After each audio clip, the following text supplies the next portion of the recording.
Good afternoon, happy travelers. Welcome back to my channel. If you are new here, hello, welcome.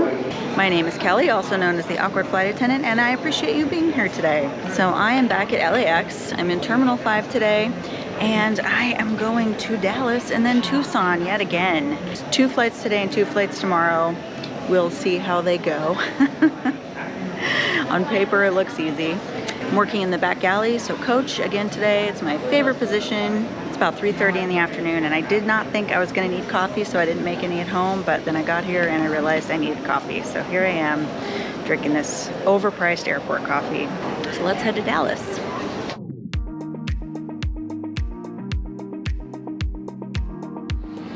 We have not been catered yet, so I have nothing to do at the moment. I already checked my emergency equipment, and we have about 10 minutes until boarding, so I'm just gonna sit here and wait for catering, and then I will set up our carts for service. You might wonder why I don't show much of that stuff and why I don't show like the first class meal service when I work up there. Sorry, that's playing noise in the background. It's mainly because I am working at those times, so I don't think the company would take kindly to us filming ourselves while we're actually doing our duties. When I'm in the airport and just hanging out right now, it's fine. I wish I could show you more, but I would probably get fired or at least in trouble. So I'm just going to describe it to you instead of letting you see it. And maybe if you're on one of my flights at some point in the future, you'll get to see it there. So I guess the catering truck broke down, so we don't have catering yet, like I said. And this is what my galley looks like. Where am I supposed to go? Squeeze myself in here amongst the carts, I guess. And they're trying to board, so I don't know.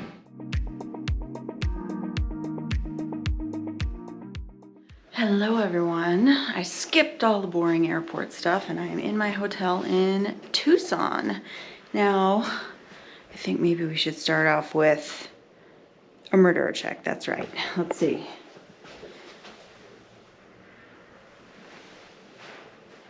No murderers over here. Ooh. Nice microwave. It's always a good thing. No murderers here. Not yet, any. Not yet. It's dark, but there's no murderers in there. Okay. Let's turn this on. Crouch up these guys. All right, I am convinced that there are no murderers here. No murderers here, but I'm still dead. It was a pretty easy day actually, but I'm still very tired. My eyes are really dry too. I need to put some eye drops in. Probably all bloodshot. But this is a pretty good 2-day. Today we did LA, Dallas, Dallas, Tucson, and tomorrow we do the opposite. It's a pretty easy way to pick up some hours. And it's November 1st, and so far in November, for the whole month, I don't have very much. I think a lot of people are trying to fly a lot because Christmas is coming up. So there's nothing in there to pick up right now, which is crazy. But I keep on looking every single day. Someone suggested that I do a roster reveal video, which means I would reveal my month's schedule to you guys, which I could do, but honestly, I rarely ever actually leave my schedule alone. I trade and drop a lot of stuff. You can trade trips with other flight attendants, or you can trade with the company. I don't really know exactly how it works, but we just go into our flight attendant portal, and if a position on a trip is open, we can bid for that trip, and if my seniority can hold it, meaning no one senior to me wants it, I'll get it, and that'll be picking up from the company. Or we have kind of a bulletin board, I guess, where flight attendants can go in and say, I want to drop this trip, or I'd like to trade it for something else. And you can just trade around electronically if you need to. It's very, very flexible in that way. There's lots of ways to change your schedule, which I do all the time because Kevin and I are last minute travel planners, so I never quite know exactly what days I need off. And if I get a trip that I don't really like all that much, I'll go in a lot and see if there's something better that I'll enjoy a little bit more. But one layover I do have later on in the month is New Orleans, and I'm super excited about that because I haven't been there in a very long time, and it is one of my favorite places ever. So I'll definitely do a vlog there. But I haven't eaten really anything since lunch, and it is nearly midnight right now. So I think I'm gonna eat some food, and hopefully that'll make me feel a little bit better, and then try to get to sleep at a reasonable hour and try not to stay up until 2 a.m. because if you can see right now, I'm just like dying. I don't know what's wrong with me. And you guys will see me get coffee tomorrow, I'm sure. I run off of caffeine.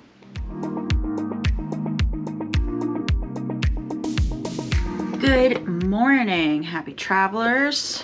All right, I made myself a little makeshift desk here in front of the window because this is the best light. The desk is way back there and it's actually pretty dark.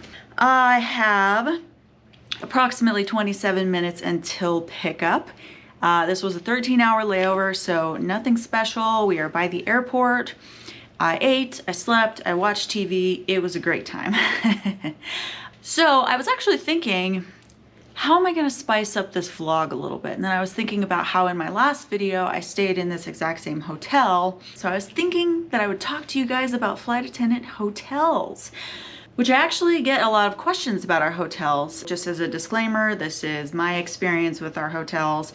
My airline, I don't know how other airlines do it, so it's probably different for other flight attendants, but this is how we do it here at my airline. Probably the number one question I get is, do we have to pay for our hotels? Heck no. My goodness, if we had to pay for hotels, could you imagine how much money we'd have to spend? That would be crazy to pay money to go to work, especially when several hours of our duty day we're not getting paid for and then having to pay for a hotel on top of that. No, that would suck. So our hotels are paid for by the company. We do have special hotel people who come out and they check out the hotels to make sure they're clean and safe and in good neighborhoods. And we do have hotel clauses in our contract to make sure that they are clean and safe and in good neighborhoods. Our union makes sure that all of that stuff is in our contract just to make sure that everything is really good for us and we can get good rest, which is really nice. Our hotels are scheduled ahead of time, so we don't have to worry about anything, and so is transportation to the hotel. So if we're by the airport and the hotel has an airport shuttle like this hotel did, we usually just take that. But if the hotel's downtown or in a further away location, the airline actually arranges pickup for us with a transportation company. So we'll have all the information of where they're going to be at the airport, the number to call. The drivers know who they're picking up, they know our flight number, they know when we should be arriving. It's usually pretty convenient. You know, sometimes there are some snafus if we get delayed or anything like that, but usually the transportation is pretty well taken care of. And we do even have sections in our contract. If the hotel shuttle or hotel transportation isn't there within a certain time, we can take a taxi or Uber and we will get reimbursed, which is really nice. Although that can be difficult because with crew members, we end up having a lot of bags. So although it can be like 4 or 6 people, or sometimes more if it's a bigger plane, our luggage takes up a ton of space. So a lot of times we'll need 2 taxis or 2 Ubers, and then getting reimbursed can be a pain in the butt. So we really prefer not to do that. So what kinds of hotels do we stay in? That is a good question. So we never stay in motels, so never a door that leads to the outside. They're always usually like mid-range hotels. They're decent hotels. We're not staying in Motel 6s or Days Inn or anything like that, even though I have no problem with those when I'm traveling. But when I'm working, it's nice to have a more comfortable space. Most of the time we're in one of the chains, Hilton, Marriott, Hyatt, yada, yada, yada. Yada, yada, yada. Sometimes we'll stay in independent hotels, which is pretty interesting because those are a different experience usually, but most of the hotels are mid-range to higher end, not luxury, of course, unless something really goes wrong and all the other hotels are booked up, which very, very rarely happens. When our trips go as scheduled, our hotels are taken care of and they're scheduled beforehand, but what happens when our trips don't go as scheduled? Then we have delays and cancellations and stuff like that. So that can get a little bit more complicated. We have a dedicated part of scheduling that's called hotel limos. Limos is a little bit misleading. That's just transportation. I don't know why they call it limos. Although I have taken a limo for a hotel before, which is really cool.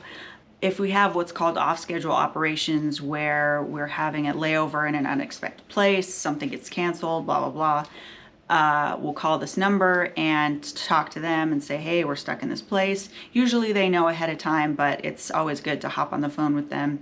And sometimes it doesn't take them very much time to find us a hotel. Sometimes it takes a really long time to find a hotel.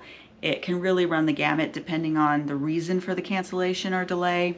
If there is a huge weather event and lots of flights are getting canceled across all the airlines, it can be really difficult to find a hotel because all the passengers and all the other flight attendants and pilots and everybody needs a hotel, so the hotels will sell out really quickly. We've had to do it where we've had to get transportation and drive for like 45 minutes outside of the airport to get to a hotel, which kind of sucks sometimes, but this is very, very rare. The last time I had to do that was years and years ago. One time I had a cancellation and I ended up laying over in Dallas, which was unexpected, and we ended up at the Great Wolf Lodge, which was so much fun.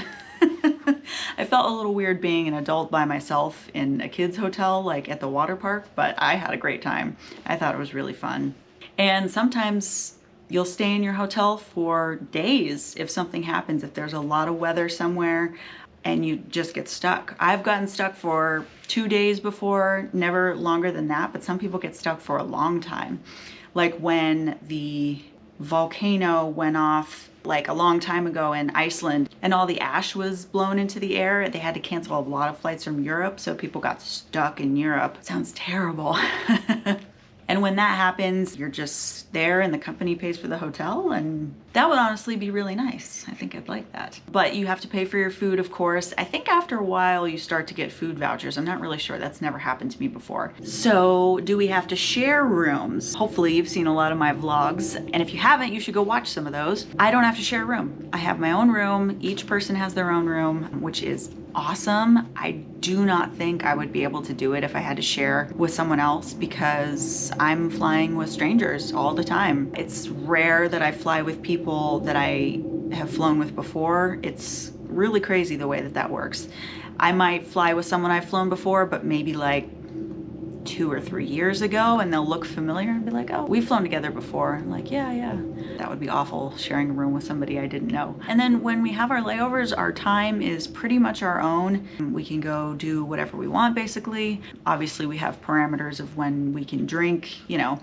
You can't drink within 8 hours of your sign-in. If my sign-in is at 8 a.m., for example, you gotta stop drinking at midnight, which I don't usually drink on layovers anyway, so that's not really a problem for me. That really doesn't have anything to do with hotels though.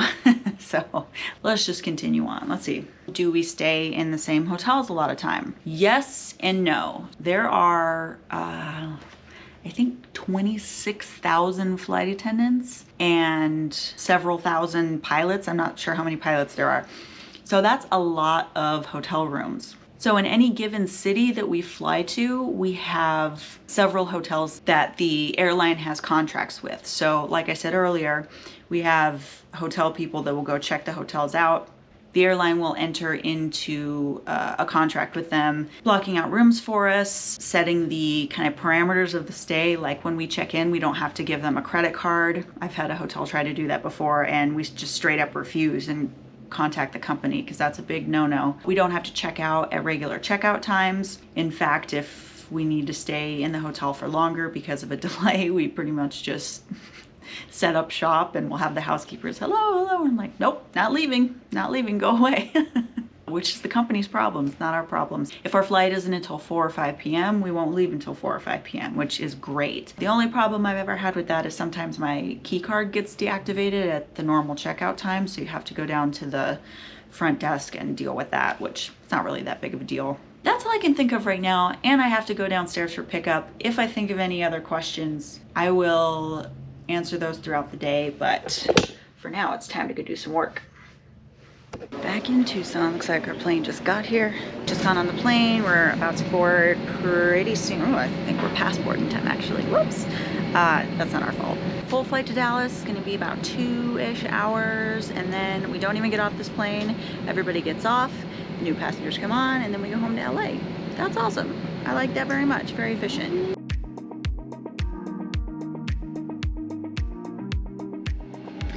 What's up, guys? We landed in Dallas and now we're just waiting for everything to get cleaned, and we're keeping the same plane, which doesn't happen very often anymore. Definitely used to happen more often, but that means we don't have to get off. We can just hang out. I don't have to change my shoes. And then this is gonna be our go home leg. It's about a 3-hour flight or so. I thought of another hotel question. Do we get hotel points when we stay in these hotels? Not usually. Every once in a while we do. Like I said, we stay in a lot of chain hotels. I will almost always put my number in just in case. Like we stayed in a Hilton property a while ago, and since I'm a Hilton Diamond, I got a ton of points for just one night. It was awesome. I'm starting to get to know the hotels where they do take it and the ones where they don't even let you put your number in, which happens sometimes. I wish we got points for every night we stayed because I could rack them up. That'd be awesome. But I think we are going to start boarding soon, so I will see you home in LA. I made it home.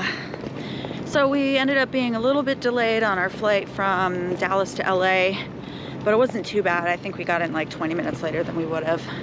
But that was the least amount of delays I've had on flights recently, so that's good. Thank you guys so much for hanging out with me this whole time. And if you made it this far, you might as well hit subscribe, right? And hit the thumbs up button if you like this video. And if you do have any more questions about the hotels, I covered all of them that I could think of. Let me know in the comments and I'll be sure to answer those, and I'll see you next time. Until then, this is Kelly from the Awkward Flight Attendant. Peace out. Being interrupted. How rude. It was a pretty easy day, actually. I don't know why I knocked on wood. It was a pretty easy day, actually, but I'm actually... Oh my gosh, I cannot talk right now. Let me fix this thing so it's a little bit taller. Come on. Okay.